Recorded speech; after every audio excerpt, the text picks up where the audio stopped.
Universal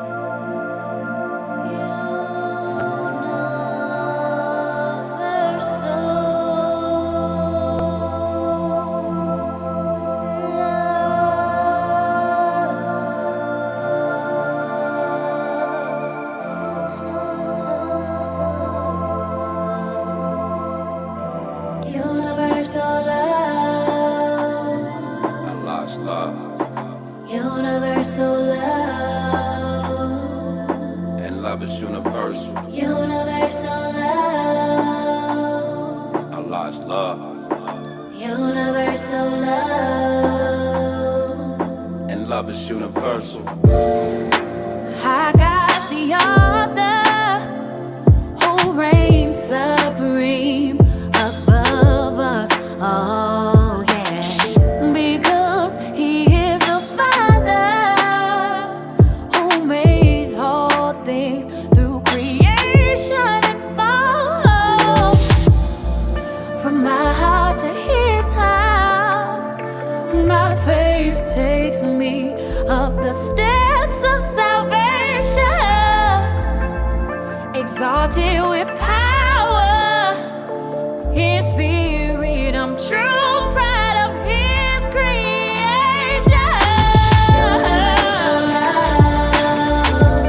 Allah's love. Universal love. Love is universal. Universal love. Allah's love. Universal love. And love is universal. I'm calling on the Almighty, on the Almighty. I'm calling on the Almighty, on the Almighty, mighty, mighty.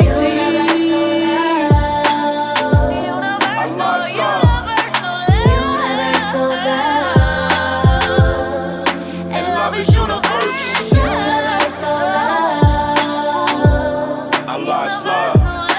Universal love. And love is universal. Universal love. Universal love. Universal love. Got Soul Music Records. Universal love. Rebirthing the house of good music.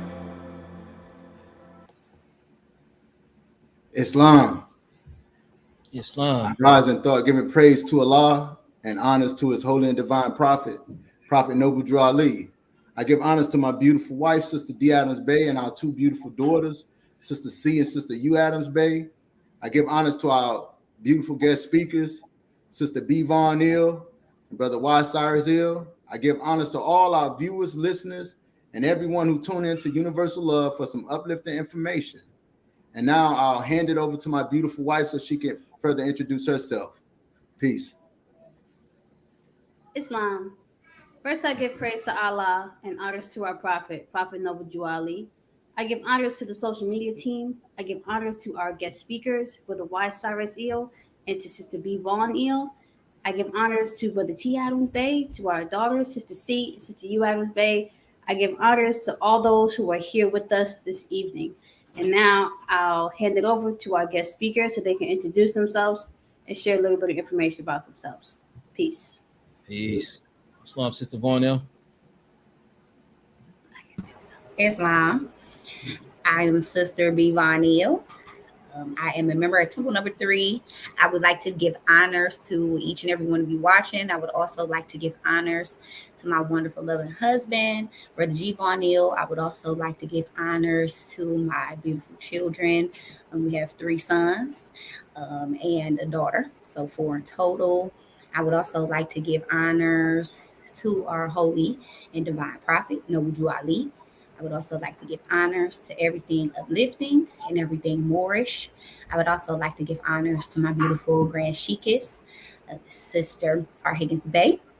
And I would like to honor her for all her beautiful love and work that she continuously does. And I'm excited. Morris, Islam. Islam. Islam. Islam. I am Brother Y. Cyrus Ilm, the Grand Sheik of Brooklyn Temple number 34. I first rise and give praise to the great God of the universe, Allah, who is omnipotent. I give high honors to the last prophet in these days, Prophet Noble Drew Ali, the founder of the Moorish Science Temple of America. I give honors to our Grand Sheik and moderator, Brother R. Jones Bey. I give honors to all of the leaders in the Moorish Science Temple of America and all of the members. I give honors to this platform, Universal Love, and to my brother T. Adams Bey and sister D. Adams Bey, and to the children, Creation and Unity. I give honors to my sister B. Von Ill, to her husband, Brother G. Von Ill. I give honors to my wife, Sister T. Cyrus Ill. I want to give a special honors this evening to a couple of the Moorish Americans that made the transitions, giving a special honors to Sister D. Cook Bey, who transitioned yesterday, and also sending encouragement to the mother of our assistant chairman of the Moorish Science Temple of America, Brother V. Bell Bey. And at the same time, and I'm going to end with giving honors to our chairman here at Temple 34, whose birthday is today, Brother. Praise Allah. Praise Allah. Praise Allah. Praise Allah. Praise Allah. Thank you, Moise. And the topic this evening is harvesting while striving for perfected man. And I'm going to hand it back over to Brother Adams Bey. Peace. Peace. Yeah, and I wanted to kind of focus on the word harvester. And I looked up a couple job description of a harvester, and it is one who is skilled in agriculture and operating machinery. And and I was thinking about the operating machinery part. I didn't think about how we operate it. I wouldn't deem it as machinery, but this physical body to do the work as well. But it says one who has familiarity with relevant machinery and harvesting technique. Most employees provided on the job training, and it said that you have to have stamina. And I didn't, thinking about harvesting, stamina is very key. It's very key. It's something that you gotta be. That's, to me, it equates to the will, having the strength to toil, and put forth the effort to reap your harvest, and I just wanted to give people a little bit of a backdrop of what a harvester is and what some of their job duties are, to kind of give you like a visual aid of what we're kind of leaning towards. And with that being said, I'll hand it over to my beautiful wife. Praise Allah. Thank you for that introduction. I'm going to take a reading from the Holy Quran of the Moorish Science Temple of America, divinely prepared by the Noble Prophet Drew Ali. I'm going to take my reading from the Divine Instructions from the Holy Prophet, Chapter 9. Jesus attends a feast in Bahar, and here he taught human equality, starting on page 15 at Divine Instruction 25. And Jesus spoke a parable. He said, "Behold, a farmer had great fields of ripened grain. And when he looked, he saw that blades of many stalks of wheat were bent and broken down. And when he sent his reapers forth, he said, He will not save the stalks of wheat that have broken blades. Go forth and cut and burn the stalks with broken blades." And after many days, he went to measure up his grain, but not a kernel he could find. And then he called the harvesters and said to them, "Where is my grain?" They answered him and said, "We did according to your word. We gathered up and burned the stalks with broken blades, and not a stalk was left to carry to the barn." And Jesus said, "If Allah saves only those who have unbroken blades, who have been perfected in his sight, who will be saved?" And the accusers hung their heads in shame, and Jesus went his way. When you think of harvesting in application to your own life, what are the first things that come to your mind? Islam. I let my sister go first. Praise Allah. If you need a minute, sis, I'll jump in there and give you some time. That's all. Praise the great God, Allah, for this conversation, because harvesting is a great topic. And from what you said also is key, Brother Adam Spade. There are some things that, steps you take, things that you must do, and you must be equipped to harvest. Whenever you're doing a task, you definitely want to prepare, before you do it. And that makes me automatically think about how we are seeds. We are seeds of our Creator, the great God. And, seeing yourself as that, that a seed has to be watered to grow and unfold and, become a flower. And, sometimes during that growth, it's even still a process, because it could grow to a beautiful flower and have that, one leaf or petal that, is dead and, needs to be tended to. And so what I automatically think about is how we must control our thoughts and make sure that we are doing our best to plant good deeds, thoughts, and words so that it won't be a negative outcome. We can harvest and reap good things because that seed is there. It's perfect, and it's just waiting to become its full potential all the time. So I think that's what's very unique about a seed also. Praise Allah. Praise Allah. Praise Allah. In the discussion, the title actually has a lot of elements to it, including harvesting. Islam. You have striving. It's harvesting. This whole discussion. Striving is a whole lesson. And then you got perfected man, striving for perfected man. And as I was thinking about the show and this particular question, I think we would all be at a loss if we didn't sketch out a little bit about, flesh out a little bit about what it says in the Holy Quran about perfected man. Praise Allah. While there's time. So I'm going to do that at the top of the show, because then we can point back to it and say, remember, because, perfected man is mentioned in a lot of different areas, including the 12-step ladder. On this 12-step ladder, we ascend, we ascend and for that which life is spent to build the temple for perfected man. I chopped it up a little bit. We're ascending to perfected man. Or the main verse in chapter 1, it talks about perfected man must pass through all the ways of life. And so a carnal was full manifested nature that sprang forth from fleshy things. Without a foe, a soldier never knows his strength. And thought must be developed by the exercise of strength. And soon as carnal nature became a foe that man must fight, that he might be the strength of Allah made manifest. That actually might be one of the key things, especially when you look at chapter 1, it's a roadmap. It says that man will be perfected by what he suffers. He'll be redeemed, saved, and perfected by what he suffers on the plane of things made manifest, I believe. And there's a lot of verses that speak to perfected man. It talks about in chapter 2, Jesus and John were going to lay a sure foundation stone that the temple of perfected man would rest.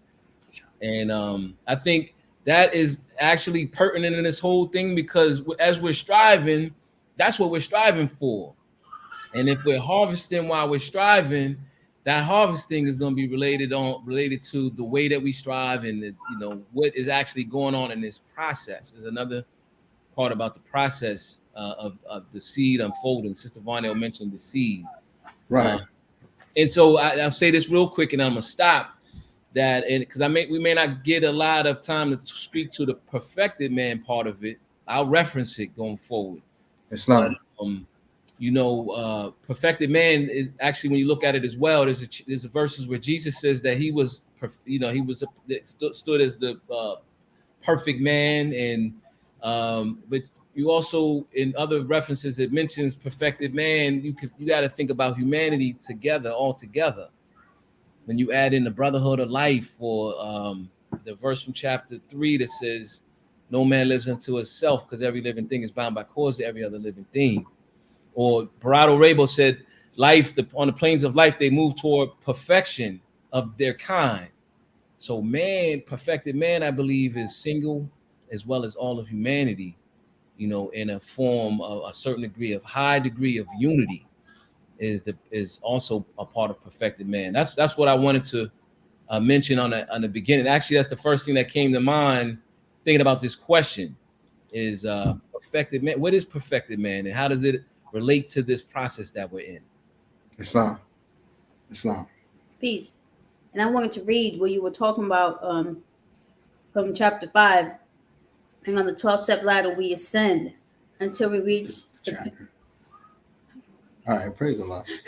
After the feast, chapter 5. After the feast, the homeward journey. The missing Jesus, the search for him. His parents find him in the temple. He goes with them to Nazareth, symbolic meaning of carpenter's tools. In Divine Instruction 21, where it reads, and on the 12-step ladder we ascend until we reach the pinnacle of that which life is spent to build the temple of perfected man. Islam. To read that. Thank you. Thank you for clarifying that. Praise Allah. Yeah. Did you want to comment on? Could you read that question one more time, please? When you think of harvesting and application to your own life, what are the first things that come to mind? Well, I think about as I was sharing some of the job descriptions, because it also speaks about cultivating the soil, and feeding the soil. Like when I think about myself, I think about like where I'm at today and some of the things that were planted and the benefits of reaping some of the good things along with the bad, because without a force, soldier never knows the strength of thought must be developed by the exercise of strength. But the things that I've planted and been able to see the harvest at its full bloom, if I would equate it to like a plant. Like when I look at my wife, that was a seed that was planted and it manifested, and to reap the harvest of that, other benefits came with that, like our beautiful daughters, and so I see, I can equate that to like what I'm currently doing right now in my life. That's a benefit that I can see that I receive, and it's truly a blessing, because sometimes, like I can speak for me, I think we don't know that we are those harvesters, those ones that may not know that you have those broken blades, because society teaches you the opposite. It teaches you that pretty much it's someone else's blades and it's not your own. But at the end of the day, when you can start to see those blades as yours, you can tend to your harvest better instead of relying on someone else to tend to your harvest. And with that being said, we can go to the next question. Praise Allah. Praise Allah. In your life as a whole, up to present day, what are some fruitful things that you have seen in your harvest/manifestations? Praise Allah. It's open, either or. Mm-hmm. Yes, some things that I've seen in my life as far as harvesting, I would definitely say my family first, my husband, my children. And I say that because, it's just love manifested, family is. And I would always think of having that love and having it, in the household and with a husband and children. And so to have that dream and thought manifest and come true is truly a blessing. And I know that it's a harvest that I'm reaping from Allah.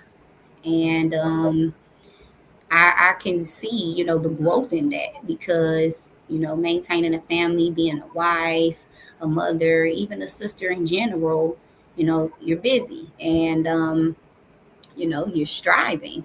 And so there are a lot of things and cultivating that I must do, even, with my children. And I can even, see their development and growth. So those are harvests that I can see in my own life through myself and my children, just growing and unfolding in the teaching of Noble Drew Ali. Peace. Peace. again, I think a conversation like this is so vast in order to get the right calculation for what it is that we're harvesting, right? In life, Right. there's all kind of things can happen, and I'm gonna cite a couple of examples of the way life can play out. Think about the prophet. You think about Marcus Garvey. I always use Lot as an example. What was going on with Lot? What happened with Nelson Mandela is a good one. I didn't get meant to look up to see how many years Nelson Mandela did, like 27 years in prison in South Africa before his life. He reaped that main harvest that he got. And what was going through his mind during those first years and all of those 27 years in prison? Or Jesus is another one. Jesus is another really good example. But what was crossing Jesus's mind as he was being arrested? He was being abused. He got arrested and convicted. He got stoned. They stoned him. His own people were stoning him in chapter 16. So I would say life is, for me, again, I start with that perfected man part because this is the goal. And then you got to look at life. Life has a lot of different levels to it. I mean, for example, anything from reaping harvest. You can reap a material harvest where you say, "Oh, I got, for me, I have a certain blessings in my company or my earnings and my family," and then you have the spiritual harvest. Like as we are studying the Prophet Noble Drew Ali and we're following the Prophet's instructions, we gain an understanding of his lesson, and we get knowledge. We gain knowledge basically. The Prophet set it up for us to gain 360 degrees if we want it and we strive for it. And then the other factor I would throw out there is and then next I'll speak directly to the harvesting, what I've harvested and what how you harvest, but you can harvest as an individual. We harvest as a movement. Islam. Let's speak to the movement. What is the Moors are pointing to us and the community is pointing to us saying, what is the Moorish Science Temple of America harvested? And the minute we took seats, we took our positions here, we on the line because they're gonna say people will say you were there. And what did it do? What did the Moorish Science Temple of America do while we were here? And then the world is looking at our people, saying, what do you people contribute to civilization? Which in fact is a lot. Right. Yeah, in fact it's a lot. But recently, what is it? And then you can even look, you can look to mankind in general and say, oh, is the world progressing in a positive way, or are we going backwards somehow with all of the development that we do have? So there's levels to this. Islam. Peace. Did you want to say something? Yes. Specifically in regards to as a whole, my life as a whole, some of the fruitful things, I would have to say me joining the Moorish Science Temple of America, because when I think back in my life, my family, we grew up in the Baptist church, Free Will Baptist, and I used to. My grandfather was a pastor. My father, he plays the organ. He's a deacon. My mother was the choir directress. Like we was like my siblings. We grew up in church, and I remember having these thoughts like about the pastor, and I ended up going to Catholic school and things like that. And I remember having the thoughts that I desired to be a minister. Like I had these thoughts, like I felt like that's something I wanted to do or felt I should do. Right. And but I didn't see myself in a pulpit or anything like that. I didn't see myself. So I never really thought much about it, but I still felt it in me, right? And along my path of leaving the church and going down other different avenues of practice or whatever people call them these days, and I ended up in the Moorish Science Temple of America, I would have never thought that in my late 20s I would be called to the divine ministry. I would have never thought that. Praise Allah. But when I think back, that seed had been planted from a young child. Praise Allah. And it manifested, and like Sister B. Monil was saying, my family, and just so many things when I think about the fruitful and uplifting things. And Yeah, so for me, one of the greatest ones I would definitely say is the Moorish Science Temple of America, because that is in the Moorish Science Temple of America is one of the places that I've had the most growth, like in my life thus far. Peace. Praise Allah. Peace. And I'm gonna be kind of brief, but one of the things I was sitting here when I was thinking about it, one of the fruitful things for me was when the prophet just simply said, "You need to learn to love instead of hate." And me learn in that process of learning to love, because I had such a misunderstanding of what love was, but in that seed being planted and me began to reap the benefits of the harvest, and it as it developed and I was able to gain nourishment from it, I started to really benefit from what sincere, true, heartfelt love, what it was about, and that's one fruitful thing I would just say is just really learning to love, because I'm still in that process of learning to love myself. But in that learning process, though, you can truly begin to learn to love others as well. You know what I'm saying? And so I look at that as like a fruitful, something fruitful that I've been able to gain somewhat of a benefit of. Yeah. Praise the Lord. Praise Allah. Praise And Allah. I just want to add real quick before we go to the next question. Like Brother Cyrus he was saying, like the importance of perfecting man and actually striving towards perfected man, because when we are harvesting, and I'm thinking about it, like you would think you would desire to harvest things that will actually help you Right. strive in your strife towards perfecting man. For example, let's say we desire lots of riches and finance, but if we're going to be more on the materialistic end and not use it for more uplifting purposes. It speaks about that in the holy unity of the rich and the poor. Is it really helping us strive for perfected man? So, I wanted to just comment on that, because it is important to comment on the aspect of striving for perfected man, because, it's in the topic. So praise Allah. Praise the Lord. And when the thoughts in your life begin to manifest, or when you harvest, how do you go about it when you find things like weeds and things that you did not expect to reap? Islam. That's a good one.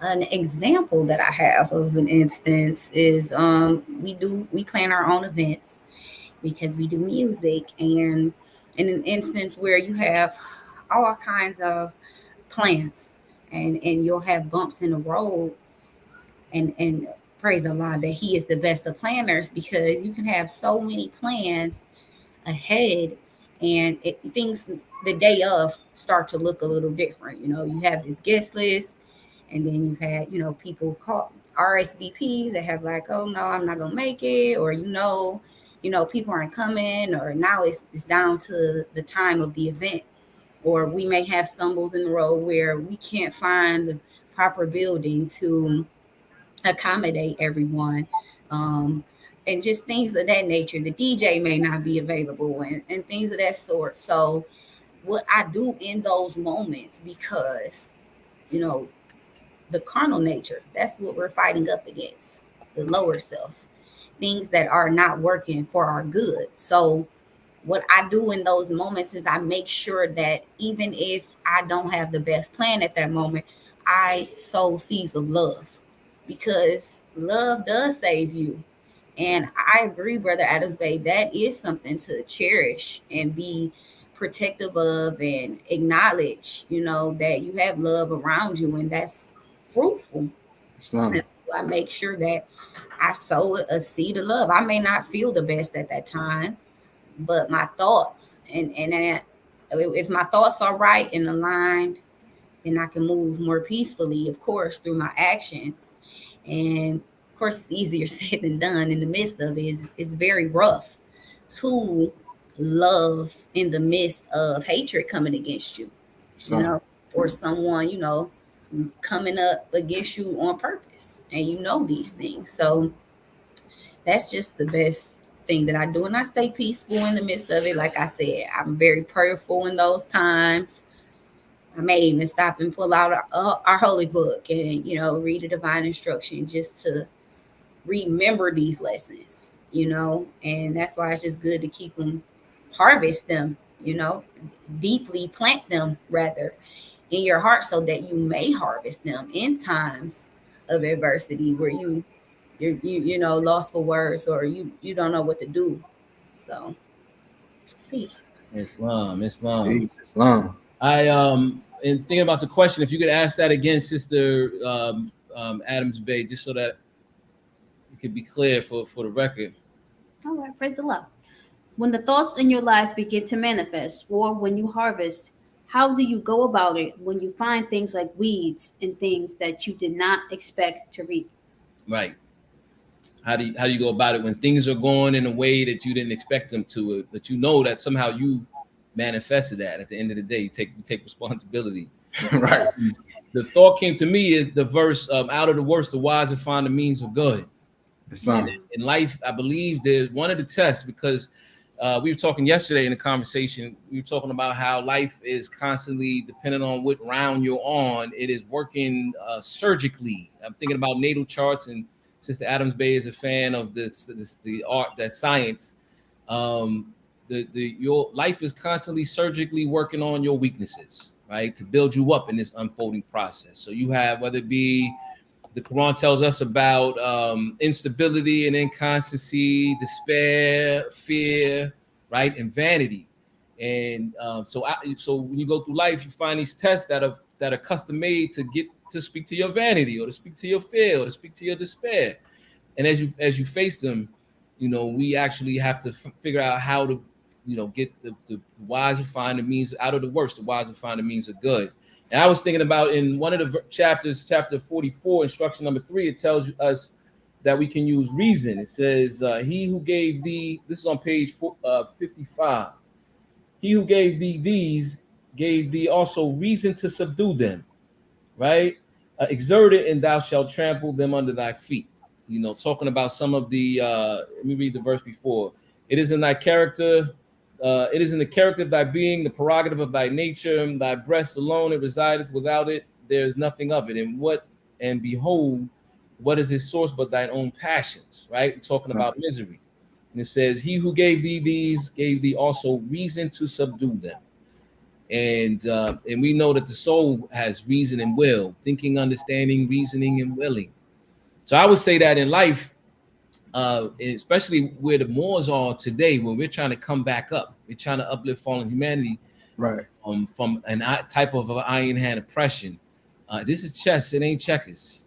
Somebody, Brother Serrano Bay text, he put something on the screen a minute ago. He commented, he said, "Man plans and the law plans, and the law is the best of planners."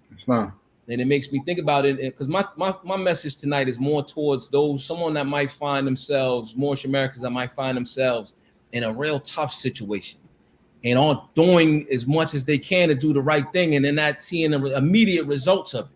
What will be going on in that particular case? Our Quran also tells us that the clearest human knowledge is blindness and folly, and trying to understand these things. It says that the law is incomprehensible, and the manner of Allah's knowledge transcends our conception.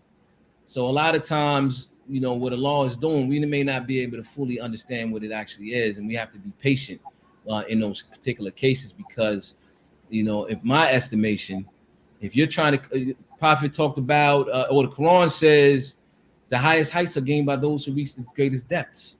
Something that you got to put into all of these formulas, with you know, as we're calculating. And a lot of times we'll find in a scenario, or the Prophet Noble Drew Ali says that if the United States, if love, truth, peace, freedom, and justice is upheld in practice, his principles are listened to, then the United States will be one of the greatest nations on the earth. But if not, the worst is yet to come. Prophet always gives you that if not, which means there's two options, the red pill and the blue pill. He said, he said it will take you 50 years before you know what I brought you. But he said, if you're not careful, you know, 50 years from now, you won't know that I was even here. So there's these options. And I think that in a scenario where where is the United States? Is it upholding the principles of love, truth, peace, freedom, and justice? That's not for me to say on this platform.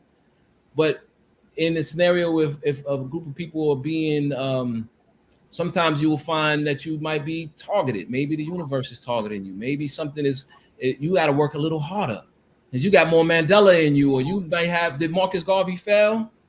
Marcus Garvey didn't fail. He was targeted, by a lot of different sources. Sometimes even his own people. So sometimes it's not so cut and dry. And if you find yourself in one of those scenarios, you got to still say, look, what did Jesus do when he was on the cross and they were sticking him in his side? He still was able to hold his thought and maintain a certain level of composure. And it says in chapter number 2, it says, those deeds were not lost. It talks about how the book of the law of remembrance, a registry was made of, what was right and what was deserving. So that's my thought with that, Morris. Yeah, Islam. It's more complex. Yeah, Islam. I was gonna go back to that where it spoke about when you in harvesting, the stamina aspect of it. With those weeds. See, coming into the Moorish Science Temple of America, it's not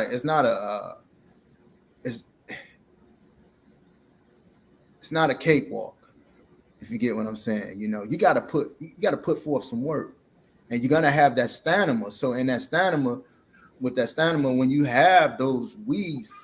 It's sometimes with a weed you could pull a weed, but you don't get the roots. So you got to delve down deep, like the poor toilers. You got to delve down deep to get to the root to get it up out of there. You know what I'm saying?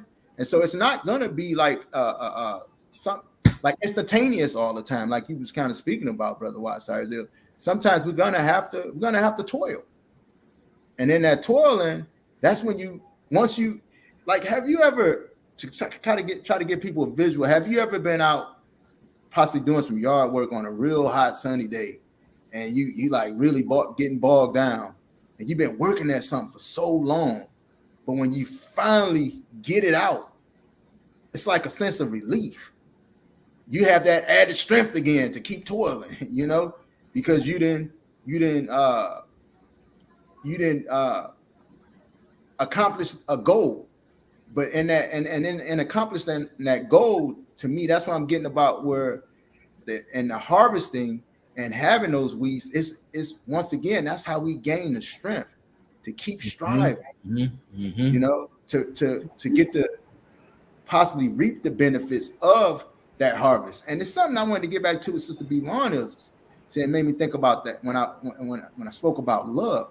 When you think about love, it's a fruitful harvest that's always giving, always. People will always be able to gain nourishment off of that harvest. That's because Allah's love, that's infinite. But also I wanted to mention praise Allah. The thought went somewhere else. I'll come back to it. Yes, I would like to comment. There were so many things that came to my mind. However, there was something I wanted to comment on. Well, actually, with just the question at first. When I think about the things that I may harvest, reap within my manifestations, for me, I think about a lot of my bad habits and things like that. And I'm like, man, why can't I shake this? Like, what is it? It's like, and I think about some of those seeds, some of those things are deeply planted, and you have to really uproot that. And the thing is, when you have harvesters, they have tools. And that's like the brother was saying earlier, stamina. And if you're not getting deep enough to a root, it's just gonna keep coming. And I think I'm not a gardener, but I think it's perennials, the ones that grow annually. That might be the wrong choice of words, but the plants that grow annually. What if that bad seed is an annual thing? It just keeps coming back unless you uproot it from the ground. Right. And I think about things like that, and there was something else that I had a lot of thoughts when both of our guest speakers were speaking, but something, and they kind of escaped me. But when Brother Adamsbury was just speaking, and he spoke about when you are really bogged down and you finally get it out, that feeling you get. I wanted to go to chapter 31, holy instructions from the prophet, know thyself. Son. Divine instruction 2, fearfully and wonderfully art thou made. Praise therefore thy creator with awe and rejoice before him with reverence. And I don't have a word speaks about where we're on with resolution. However, we are fully equipped to strive for perfecting man, because that feeling the brother was talking about, that is when your body releases the chemical of dopamine, the feeling of accomplishment, and you can feel like you striving, like you can do it more and more and more. Me and one of the sisters, we've been exercising, and our plan is we report to each other every day. I did my exercise. Praise Allah. Praise Allah. And the first few days that I did it, I felt so accomplished because it was so hard. That's something I struggled with. One of those seeds, laziness, because I am formally a member of Temple Number 34. And a lot of the Moors know that I lived pretty far. It was about a 2-hour trip via public transportation. I worked in Manhattan. I was always on the go. And when I moved to Virginia and became a housewife, it was a whole different ball game. And I realized I wasn't being fit because I was necessarily choosing to. It was a way of life. And now it's different. I have to get that movement in a different way. And it really showed me myself and certain things that were within me that I really needed to take out. And praise Allah that's something I'm in the process of uprooting, so that plant, that seed of laziness, goes in the trash. So can I jump in there, Sister Silzel? I mean, Sister Silzel, Sister. I see my sister chiming in. Sister Silzel's on my thought. Yeah, being a member of the Moorish Science Temple of America, it seems like when you get through that week, especially if you're an officer, and you like, I made it through another week. Like at the end of that, in contrast, when you make it through the week, you feel good. Like it's called a cycle. You finish the cycle. One of the other schools, they call it finishing a cycle. When you finish it, it feels good, And when you miss a week, or you miss a couple of weeks, you miss a couple of months, you still feel the opposite. You're like, man, it's gonna be harder when because I gotta prepare, I gotta get all the preparation stuff to get to the meeting. I work out a lot. I'm in the gym a lot, and the gym is the same way. So you feel the reward of when you're like, man, I don't feel like doing this tonight or today or whatever, and then you get a day done, a week is done, and you finish the cycle. There's that dopamine feeling. Or as I'm also in the design space. I'm an industrial designer. For those that don't know, I actually specifically design sneakers. I'm in the business in the sneaker industry. So every season is like that. You get on a calendar, you start your calendar, and you do all of the preparation things, and then you're preparing the products and the sketches, the concepts, or the Moorish guide. Anything as a creative person, whether you're creating a painting or a paper, when you're done, you get that feeling like, okay, and then you can look back and say, look how many newspapers we did since the Moorish guide was re-implemented. That's definitely a very good feeling, and it's a motivating feeling versus not being able to complete things. Islam, and you said something, Grand Sheik, where I was wanting to go. It's like, and that harvesting with the weeds, you have to know what season you're planting that crop to harvest when it comes time for you to harvest it, because you may be growing weeds because it's not the season for you to be harvesting what you're trying to harvest. And like there are times where like I think Sister B. Von Hill, maybe a couple of the speakers have already stated, man plan, but Allah is the best of planners. See, we want to sometimes get out in front of Allah in that striving for perfected man, and we say, you know what, I'm a plant this anyway, and then I'm gonna harvest it when I want to harvest it. But it's not the season for you to be planting that and trying to harvest it. So therefore, now you have that barren field full of the weeds, the thistles and birds and things of that nature that's not beneficial to you, because you wanted to get out front instead of stilling yourself and listening to the voice to where you can get that fruitful field, that fruitful harvest, that harvest that help you in and your ascension to reach perfected man and be one without Father God Allah again. You know, yeah. So it's time I wanted to chime in Praise right the Lord. there. And all of you all are sparking great thoughts. This is a great conversation because ultimately we're talking about embettering our souls, our characters, the way we act, speak, think, all of these things. And I wanted to take a reading from our Holy Quran of the Most High Temple of America, the Divine Instructions from the Holy Prophet, found on page 19 and Praise chapter 7. Oh no, my apologies, chapter 12. Praise the Lord. Jesus teaches the common people at a spring, tells them how to obtain eternal happiness. And I am going to go down to Divine Instruction 21. And Jesus said, the sons of men are toiling hard on desert plains and burning sands and rocky soils, are doing what their fathers did, not dreaming that they can do aught else.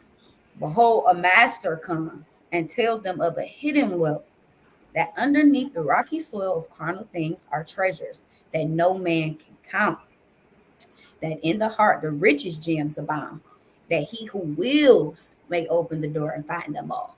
So in order for, Allah to work with you and for things to manifest, it depends on your will as well.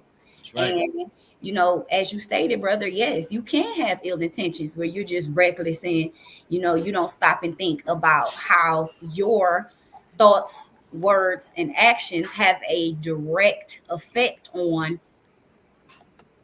your life and as well as others, no matter Yes, what. goes around you It sometimes. directly affects you because we are bound by one cord. We're all brothers and sisters. We all have the same creator. And so with knowing these hidden gems and jewels abound within our hearts, it gives you a sense of life. You become more thankful. You already harvesting the life that Allah gave you. We're breathing the breath that He provided. And so, it's just an awesome awakening to have these lessons, and we should be happy when we're toiling. I often have to remind myself of that because it's definitely not easy to do that. You're like, looking at your work, or even with the career that I have now, I didn't see myself doing all else. I only thought that I could do what my family had set forth for me to do, or seeing it from their perspective. So, breaking out of bad habits and, returning to Islam is an awesome thing in my life. And I can see it working. This is the best decision that I made, joining the Moorish Science Temple of America and learning about the richest gems abound, because this is a lesson for all those who love Jesus. And so, this is a lesson from Jesus, letting us know that, working and, dig deep though, because you do have to dig deep to get to the root cause. You have to dig deep, and maybe you may have to uproot that, or you can water it and watch it grow. So Islam. Praise Allah.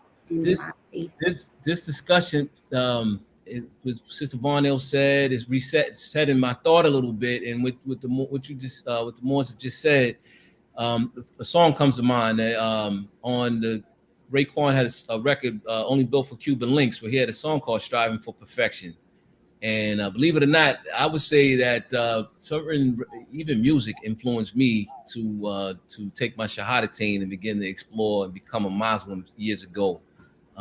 Groups like, believe it or not, Eric B. and Rakim, or Capone Noriega even, actually. But striving for perfection, it's interesting. We have this striving in our Quran, and it was found in a song that one of my favorite songs from years ago. But so the Prophet gave us a program. On the other side, on the flip side of it, because see, I'm starting off on the rugged terrain for anyone that took a rougher road and find themselves as a target because you're important, and you're looking for your manifestation and it ain't come yet. You might have to wait several years, because you asked for it. But on a more basic side, as a Moorish American, the Prophet gave us a program that is very simple. You clean yourself up. You immediately start cleaning up your thoughts. We were talking, Brother Adams Bay, about eliminating cursing. Use the axe to cut off cursing and smoking or drinking. Smoking and drinking might take a little while. It might take a couple of years. It might take you a decade. But when you accomplish it, you finish that cycle, you feel good. And you think better and you look better. And then it helps your family where your wife's like, I could deal with you a little bit better than that, or your husband, I could deal with this person a little bit better because they are more disciplined. And then your house gets better and your life get better. You know, you can focus on your work and your job, your spending habits and everything improve.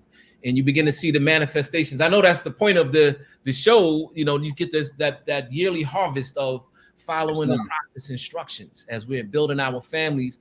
And families are the building blocks for nations. Mm-hmm. So what good is a nation? That's the divine side of it. What good is a nation that hasn't adhered to the grand principles of the prophet? The prophet called them divine principles of love, truth, peace, freedom, and justice. It's not.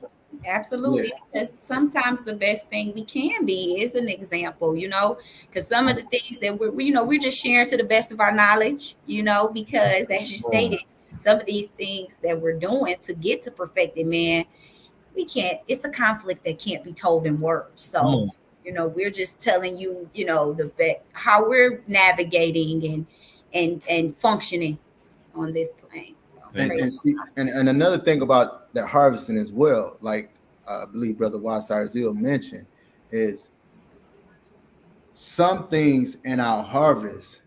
And I think in our dry run, my wife mentioned this last night, it's not intended for it to grow like overnight. It may take years for you to reap the benefit of that harvest.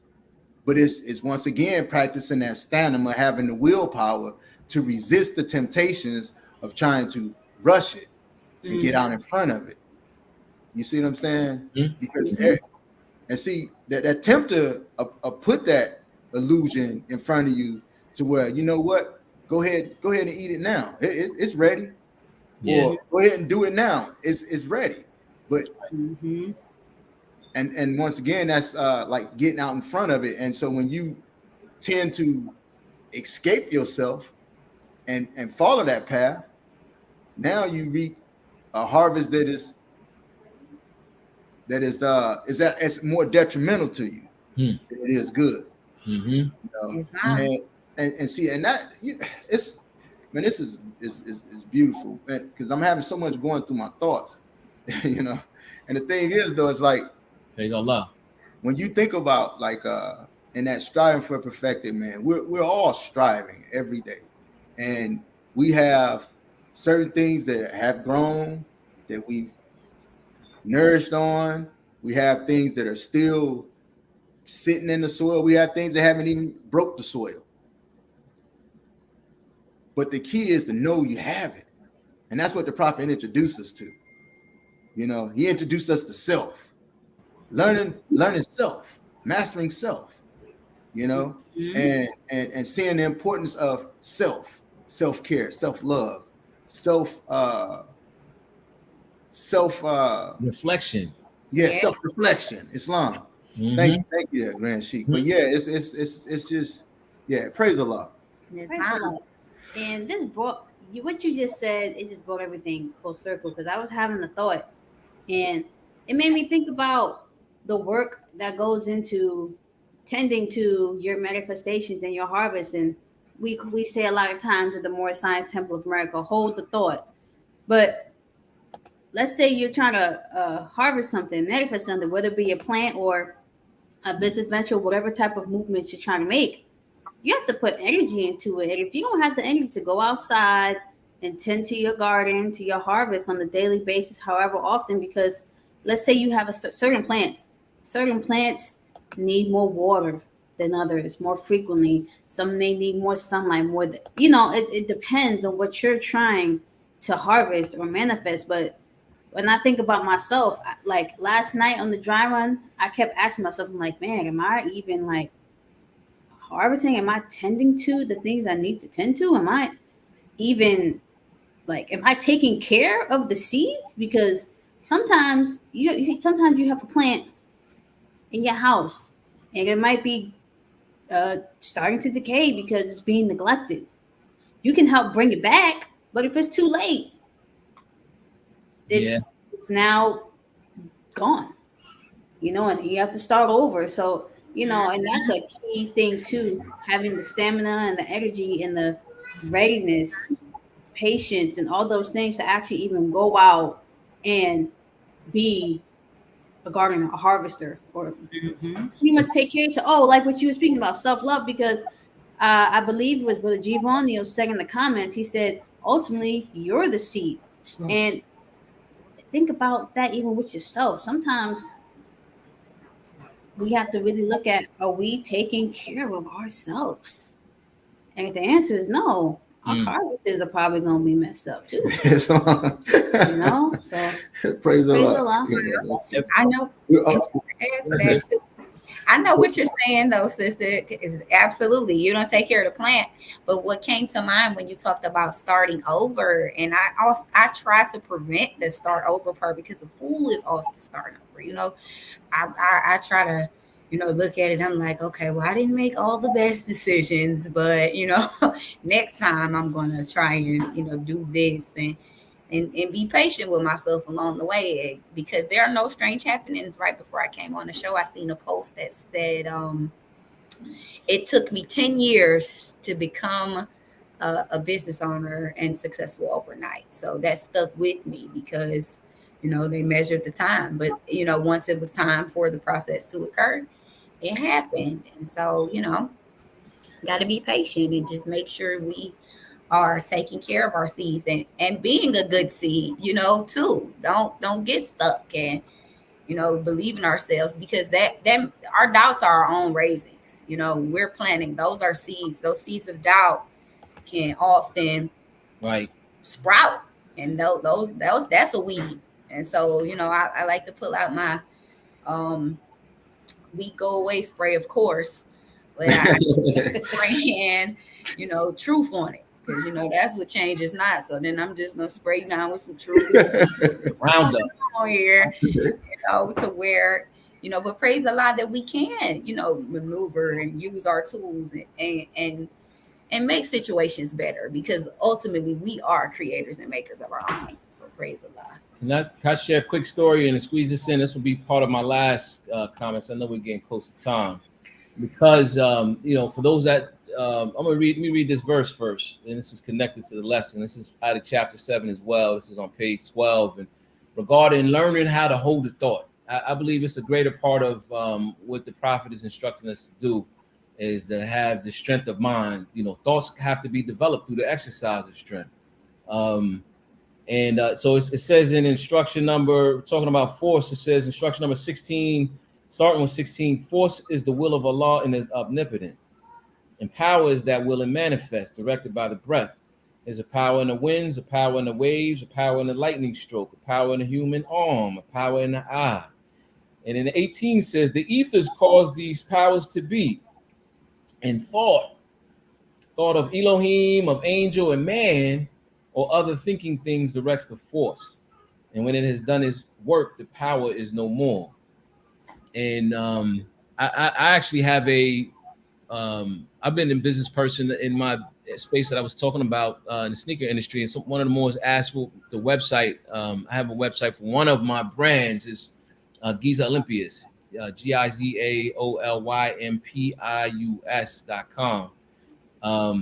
I actually I've been in the industry for 30 years as a sneaker designer. I wrote my first business plan in the year 2000. I didn't get no investment money for 10 years. So it was just an idea. Several generations of this business plan. Matter of fact, my business plan was like this fat. And then it shrunk down. I realized I had to shrink it over the years. I got my first investment in 2012. Got to do a little bit of work on building this brand custom, and then had to wait 4 years because my funding kept drying up. Got additional funding in 2017. I've never gotten a chance to tell the other half of this story. I still am in this business. I have this inventory. You can go to the website now. I wouldn't recommend you order shoes because we're working, on our warehousing and everything else. It's a lot. But I've been struggling to try to get the proper funding. It's the only thing. The prophet said it takes finance to uplift the nation. And I really don't have, that's the one thing I don't do all along. I'm not a financer. I don't have a bank. And so I had to be very patient over the years. That's 20 years, 22. Getting my business off of the ground, but it takes the willpower and the resolve in order to stay on task with that. And I'm looking at the time. And so that's a very good point about the will. to see it through. The Quran says, "Let hope ever be our beacon light." Islam. Praise Allah. And now that we're nearing the end of this episode of Universal Love, I hope that everyone receives some uplifting information and some nourishment. I now ask that our guest speakers give their closing remarks, and if you got any business ventures or anything of that nature, please share it with the viewers and listeners. Starting with you, Sister B. Varnell. Islam. Business ventures would be our YouTube. It is called Conscious Soul Music Records, and we upload music on there on that platform. We also have a website. It's called conscioussoulmusic.com. If you would like to purchase any music from us, we do have CDs and USBs available. You can contact us via Facebook, and we'll give you the contact number from there. As far as other endeavors, I'm just happy to be here, Moors. As I stated, Praise Allah. I love wars. I love humanity. I'm just honored to be sharing some thoughts and just things that help me in my daily strive as a wife and mother and just a sister, as I wear multiple turbans, and just continue to work on you. That's the best thing that you can do for yourself, is to make you a better you. And that's that. With that, I leave as I came. Love and peace. Peace. And Sister B. Varnell, if you don't mind, you can put it in the chat as well, that information. Awesome. So, Praise for viewers to see that as well. And please support the brother and sister, because they do have some beautiful music, very uplifting and encouraging music. And and support our brothers and sisters like we support everyone else. That'd be very they'd be very grateful. Praise Allah. Praise Allah. Peace. Islam. So I like to carry that thought, giving honors to my sister Varnell. I was saying yesterday that her song, one of her first songs that she released, is very, very uplifting. One of my favorites is the song "Handwriting on the Wall." I think they played it on Friday. This is a powerful, very powerful song. I wanted to give special honors to the past leaders of Temple Number 34, giving honors to my first Grand Sheikh, Sister E. German Bey, and to our former Grand Sheikh, myself and Sister Adams Bey, Brother W. Clendenin Bey. And I would just leave with that thought, just to tell the Moors that, thought must be developed by the exercise of strength. And we have to have, we have to strive to have, the same will as the Lord's will, and that hope is will ever be in our beacon light that can't be underestimated. Islam. It's needed. So praise Allah. Thank you for having me on the platform. And I leave you more peace. Peace. Praise Allah. I'd like to thank you both for coming on. This is a very uplifting show, and I really enjoyed myself. It stimulated so many thoughts, and I know that all those who were viewing feel the same. So I'd like to extend a special honors to you both, Brother Y. Cyrus Hill, Sister B. Varnell, and other honors to Brother Adams Bey, Sister M. Montgomery Bey, and all of those who were here with us this evening. It was beautiful seeing all the engaging comments. So praise Allah. And please be sure to tune in to our Friday Holy Day meeting on our national Facebook page at 7:30 p.m. Then on Sunday, live streamed from Temple 71, Sunday school and Quran class at 2 p.m. Then that following Wednesday, Sakara Sacred Healing. And then that's right after that, on that same day, there will be another show. I believe it's called Conversations with the Moderator. Forgive me if I'm saying that wrong. I saw the flyer today. Praise Allah. And then that following week, that Monday, we have Girl Talk, Real Talk, Moorish Talk again. So praise Allah. Praise Allah. Peace. And once again, I rise in thought, giving praise to Allah, honors to Prophet Noble Drew Ali, honors to my beautiful wife, honors to our two beautiful daughters, Sister C and Sister U. Adams Bey. I give honors to my Sister B. Varnell and my brother Y. Cyrus Hill. And I want to give an honors to Brother G. Varnell as well. I know you back there more listening, praise Allah. But and I give honors to Sister Emma Montgomery Bey for all the work she do for the social media team and everyone that participates in the social media team. And I give honors to Brother R. Jones Bey for giving us the opportunity to to come on this platform and share the teachings of our holy and divine Prophet Noble Drew Ali. And I give honors to all our viewers, listeners, and everyone to tune in to Universal Love for some uplifting information. And I hope that some of these questions that if you can recall them, take those questions and place yourself in those questions and see what answers you come up with, and what Allah deemed fit for you to what thoughts Allah deemed fit for you. And with that being said, as we always do here on Universal Love, what's in you is in me, and what's in me is in you. If we could focus on aligning each other, we can accomplish some mighty things. Peace. Peace.